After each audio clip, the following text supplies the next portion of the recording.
لا شریک کے لیے خاص ہیں کہ جس نے انسانوں اور جنوں کو پیدا فرمایا اور پیدا فرمانے کے بعد ان کے پیدا کرنے کا مقصد بھی بتلا دیا۔ چنانچہ ارشاد ہوا وَمَا خَلَقْتُ الْجِنَّ وَالْإِنسَ إِلَّا لِيَعْبُدُونَ کہ میں نے جنوں اور انسانوں کو صرف اور صرف اپنی بندگی کے لیے پیدا فرمایا ہے۔ اور ان گنت بے شمار لاتعداد درود و سلام ہوں ان ہستی اقدس پر کہ جن کا نام نامی اور اسم گرامی محمد مصطفیٰ صلی اللہ علیہ وسلم ہے، اور اللہ راضی ہو ان تمام لوگوں سے کہ جنہوں نے ہم تک دین حق پہنچانے کے لیے بے شمار محنتیں کیں، اپنی زندگیاں قربان کی، اپنی اولاد کو چھوڑا، اپنے بال بچوں کو چھوڑا، اپنی بیوی کو چھوڑا اور اللہ کی راہ میں نکلے اور ہم تک دین کو خالص پہنچایا۔ انسان دنیا میں آیا ہے تو یقیناً وہ ہمیشہ رہنے والا نہیں، آج نہیں تو کل اس کی زندگی کا اختتام ہو جائے گا۔ کل شیء حالک الا وجہہ، اللہ تبارک و تعالی فرماتے ہیں کہ ہر چیز ہلاک ہونے والی ہے سوائے اس کے چہرے کے، کہ اللہ رب العالمین کے علاوہ تمام مخلوقات، تمام انسان و جن، فرشتے، حتیٰ کہ دنیا میں رینگنے والے کیڑے مکوڑے اور جو خاص اللہ کے عرش کو اٹھانے والے فرشتے ہیں وہ بھی ہلاک ہو جائیں گے، وہ بھی موت کا ذائقہ چکھ لیں گے، لیکن اگر کسی چیز کی بقا ہے، کوئی چیز ہمیشہ رہنے والی ہے، اور وہ ذات اللہ تبارک و تعالی کی ذات خاص ہے۔ اللہ کے علاوہ ہر چیز کو موت آنی ہے، اور بطور مسلمان ہمارا یہ عقیدہ ہے، ہمارا یہ ماننا ہے، ہمارا یہ دین ہے جو ہمیں بتلاتا ہے کہ یا تو مرنے کے بعد تمہارا ٹھکانہ جنت ہے یا ہمیشہ کے لیے جہنم ہے۔ تو ہم مرنے کے بعد ان دو جگہوں کے بارے میں جانتے ہیں کہ جہاں پر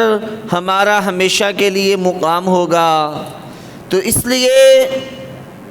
آج ہم جس موضوع پر بات کریں گے وہ جنت ہے، کہ جس کی نعمتوں کا اللہ تبارک و تعالی نے بارہا جگہ پر ذکر فرمایا۔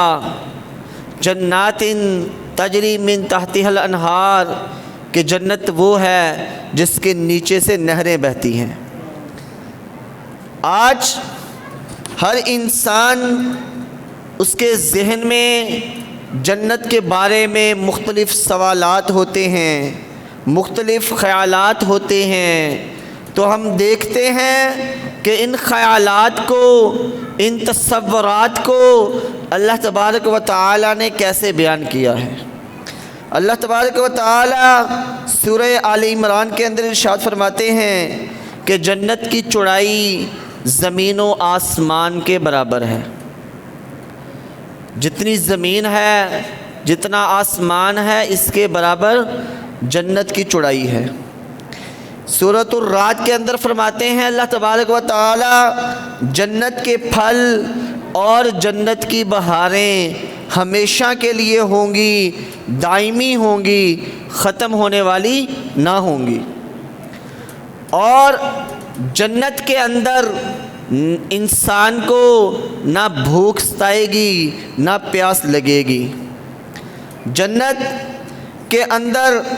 سونے کے کنگن پہنے اور سبز ریشم کے لباس پہن کر تکیوں پر ٹیک لگائے ہوئے بیٹھے ہوں گے مومن۔ سورۃ الکہف کے اندر اہل جنت پر جو ان کو شراب پلائی جائے گی وہ سفید رنگ کی ہوگی۔ دنیا میں جب بھی آپ شراب کو دیکھتے ہیں آپ کو اس کے مختلف کلر نظر آتے ہیں، لیکن جو جنت کی شراب ہوگی وہ سفید رنگ کی ہوگی، اور اسے پینے کے بعد انسان حواس باختہ نہیں ہوگا، بلکہ وہ اپنے ہوش و حواس میں قائم رہے گا۔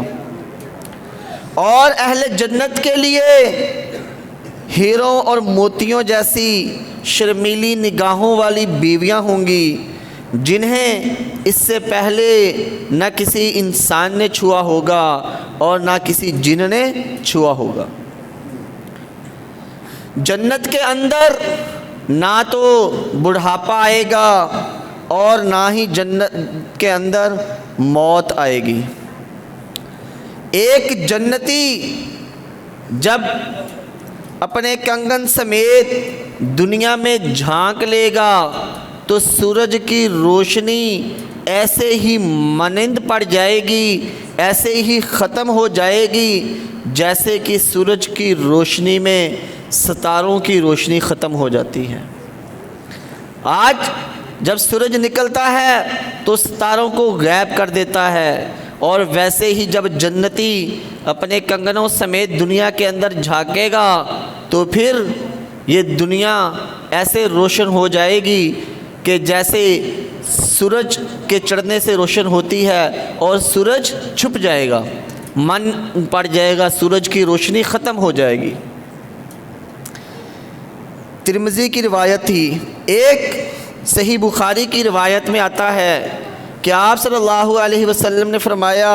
کہ اگر جنتی خاتون ایک دفعہ دنیا کے اندر جھانک لے تو مشرق اور مغرب کے درمیان ہر چیز کو روشن کر دے گی، اور اس کے جھانکنے کی وجہ سے ساری جو خوشبو ہوگی وہ معطر پھیل جائے گی، وہ پوری دنیا کو خوشبودار کر دے گی صرف اس کے جھانکنے کی وجہ سے۔ اور جو جنت کے اندر محل ہوں گے ان کی جو اینٹیں ہوں گی وہ چاندی اور سونے کی اینٹیں ہوں گی، گارے کی اینٹیں نہیں ہوں گی، بلکہ جو اس کا گارا ہوگا وہ تیز خوشبو والا مسک ہوگا۔ ایک خوشبو ہوتی ہے وہ اس کا گارا ہوگا، اور سنگریز موتی اور یاقوت کے ہوں گے، اور جنت کی جو مٹی ہے وہ زعفران کی ہوگی۔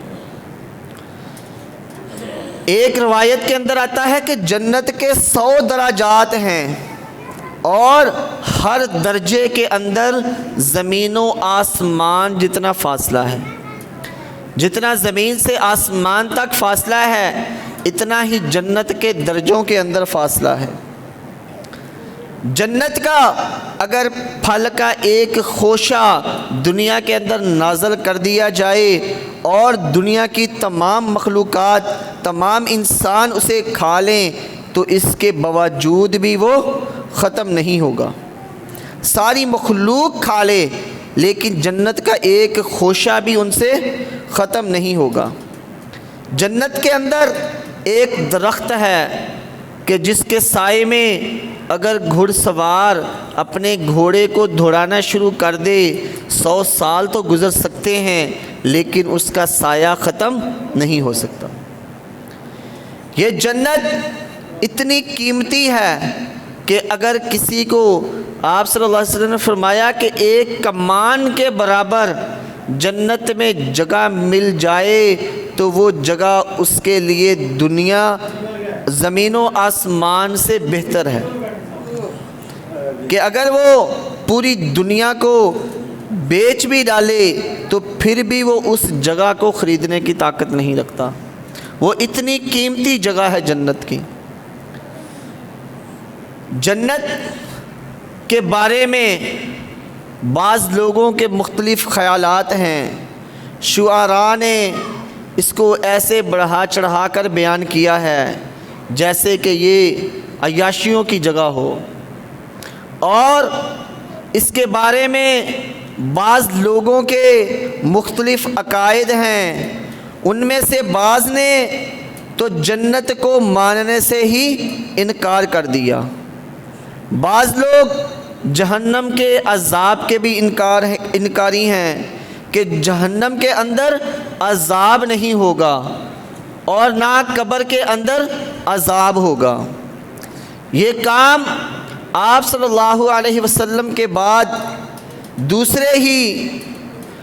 صدی کے اندر شروع ہو گیا تھا۔ اللہ تبارک و تعالی نے کافروں کے مختلف خیالات کو بیان کرتے ہوئے فرمایا اَإِذَا مِتْنَا وَكُنَّا تُرَابًا ذَلِكَ رَجْعٌ بَعِيدٌ، کیا جب ہم مر جائیں گے، ہم خاک ہو جائیں گے، مٹی ہو جائیں گے تو ہم دوبارہ اٹھائے جائیں گے؟ یہ تو بڑی دور کی بات ہے کہ اس کو عقل تسلیم نہیں کرتی۔ آج بہت سارے لوگ ہیں جن کی اپنی عقلیں ہیں، لیکن وہ عقل نہ تو دین کے بارے میں غالب آ سکتی ہے اور نہ ہی اللہ تبارک و تعالیٰ کے احکامات سے وہ عقل زیادہ بڑی ہے۔ ایک اور جگہ پر اللہ تبارک و تعالیٰ نے ایسے لوگوں کا ذکر کرتے ہوئے فرمایا وَقَالَ الَّذِينَ كَفَرُوا هَلْ نَدُلُّكُمْ عَلَىٰ رَجُلٍ يُنَبِّئُكُمْ إِذَا مُزِّقْتُمْ كُلَّ مُمَزَّقٍ إِنَّكُمْ لَفِي خَلْقٍ جَدِيدٍ۔ کافروں نے کہا کیا تمہیں ایسا شخص بتلائیں جو خبر دیتا ہے کہ تمہارے جسم کا ریزہ ریزہ منتشر ہو چکا ہوگا، اس وقت تم دوبارہ سے نئے سرے سے پیدا کیے جاؤ گے۔ نامعلوم یہ شخص اللہ کے نام سے جھوٹ گھڑتا ہے یا اسے جنون ہے، بلکہ جو لوگ آخرت پر یقین نہیں رکھتے وہ عذاب میں ہوں گے اور یہ بہت بڑی گمراہی ہے۔ تو آپ صلی اللہ علیہ وسلم کے دور میں بھی ایسے دانشور موجود تھے جو آپ صلی اللہ علیہ وسلم کو جھٹلاتے بھی تھے اور ساتھ مذاق بھی اڑاتے تھے کہ ہم قیامت کے دن کیسے دوبارہ زندہ کیے جائیں گے۔ ایک اور جگہ پر اللہ تبارک و تعالیٰ فرماتے ہیں وَقَالُوا إِنْ هَذَا إِلَّا سِحْرٌ مُبِينٌ أَإِذَا مِتْنَا وَكُنَّا تُرَابًا وَعِظَامًا أَإِنَّا لَمَبْعُوثُونَ۔ کافر کہتے ہیں کہ یہ تو سری جادو ہے، بھلا کہیں ایسا ہو سکتا ہے کہ جب ہم مر چکے ہوں اور مٹی بن جائیں تو اس وقت ہم پھر سے زندہ کیے جائیں؟ کیا ہمارے اب اگلے وقتوں کے آباء و اجداد بھی اٹھائے جائیں گے؟ اور ان سے کہو کہ ہاں اللہ کے مقابلے میں تم بے بس ہو۔ اصل بات ہوتی ہے پہلی دفعہ پیدا کرنا۔ جب انسان ایک چیز کو بنا لیتا ہے، ایک دفعہ اس کا ڈیزائن مکمل کر لیتا ہے تو دوبارہ اس کے لیے بنانا نہایت آسان ہوتا ہے۔ اسی طرح جب اللہ تبارک و تعالیٰ نے ایک دفعہ انسان کو پیدا کر دیا، حالانکہ اللہ کے لیے یہ پہلی بار بھی مشکل نہ تھا، تو دوبارہ کیسے مشکل ہو سکتا ہے؟ اللہ تبارک و تعالیٰ اس چیز پر قادر ہے کہ اگر اللہ تبارک و تعالیٰ حکم دے، وہ صرف کن کہہ دے، ایسی ایک اور زمین بن جائے، ایسے اور آسمان پیدا ہو جائیں۔ دوسری صدی کے اندر آغاز میں ہی جہم بن سفیان نے یونانی فلسفہ سے متاثر ہو کر ذات باری تعالیٰ، صفات باری تعالیٰ اور تقدیر کے بارے میں تعلیمات وحی سے انحراف کیا، پھر گیا اور اپنے ساتھ بہت زیادہ لوگوں کو گمراہ کیا اور بعد میں یہ فرقہ جہمیہ کہلایا۔ اسی طرح فرقہ معتزلہ کے بانی واصل بن عطا نے بھی علم وحی کی بجائے عقل کے اوپر چلا کہ میری عقل یہ کہتی ہے، اور گمراہ ہوا اور اپنے ساتھ بہت زیادہ لوگوں کو گمراہ کیا اور فرقہ معتزلہ کہلایا۔ یہ فرقہ جہمیہ اور معتزلہ دونوں اللہ تبارک و تعالیٰ کی جو صفات ہیں جن کا قرآن پاک کے اندر ذکر آیا ہے، مثلا جیسے میں نے بھی آیت پڑھی کہ اللہ تبارک و تعالیٰ کا چہرہ باقی ہوگا، یہ اللہ کے چہرے کو، اللہ کے ہاتھ پنڈلی کو، ان تمام چیزوں کی وہ نفی کرتے ہیں کہ اللہ تبارک و تعالیٰ کے بارے میں ان کی جو اللہ نے اپنی صفات بیان کی ہیں کہ اللہ کا چہرہ ہے، ہاتھ ہے، پنڈلی ہے، ان تمام چیزوں سے وہ نفی کرتے ہیں، اور ایسی تمام احادیث اور قرآنی آیات کی تعویلیں کی، جبکہ تقدیر کے معاملے میں فرقیہ جہمیہ کا عقیدہ یہ تھا کہ انسان صرف مجبور ہے، اور ایسی احادیث اور آیات جن میں انسان کو عمل کرنے کا حکم دیا گیا ہے ان کی تعویلات کی، جبکہ معتزلہ تقدیر کے معاملے میں انسان کو مختار مطلق سمجھتے ہیں۔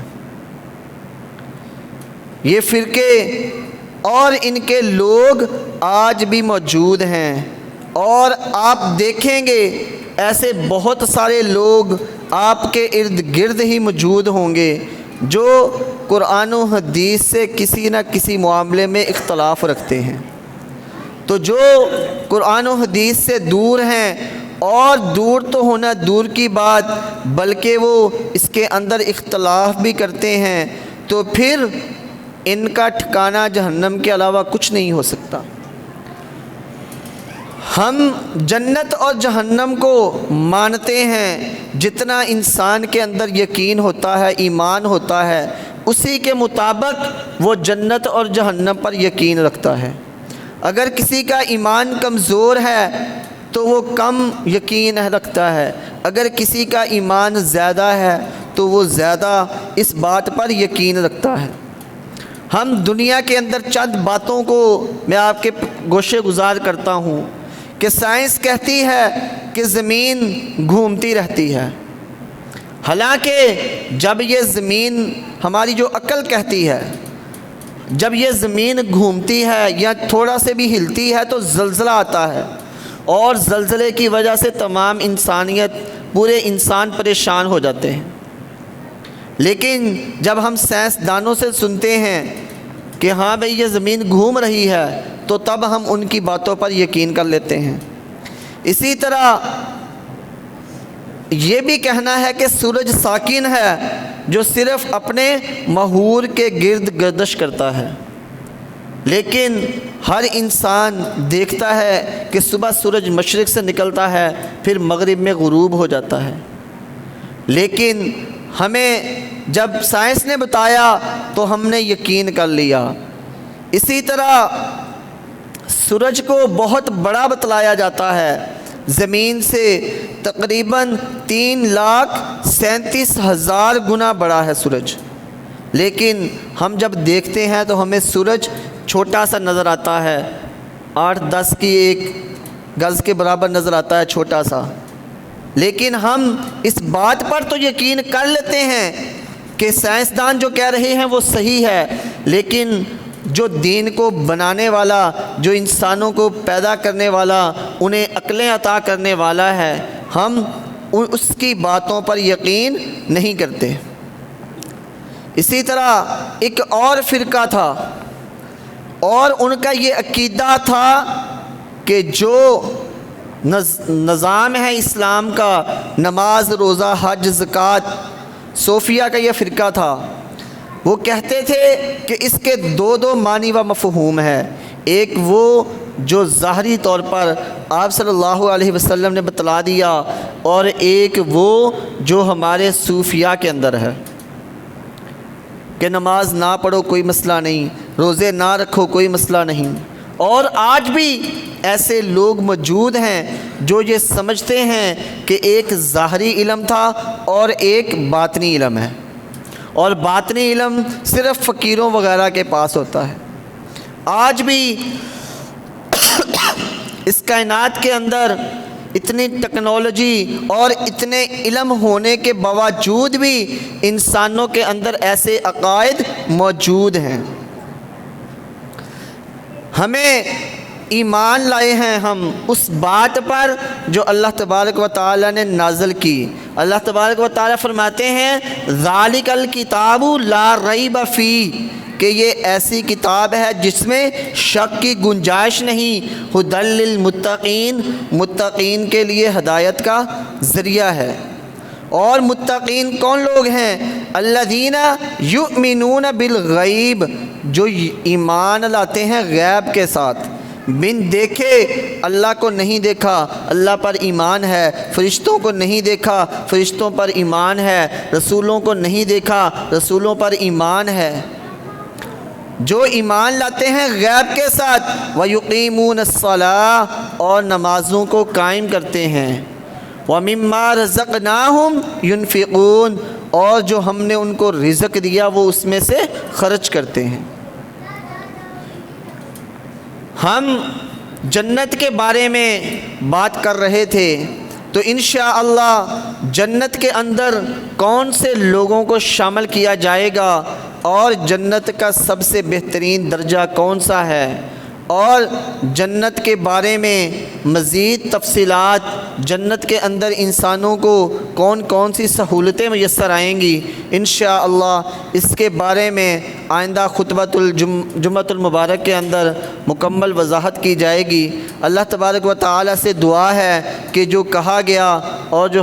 آپ نے سنا، ہم سب کو اللہ تبارک و تعالی اس پر عمل پیرا ہونے کی توفیق عطا فرمائے۔ وآخر دعوانا ان الحمد للہ رب العالمین۔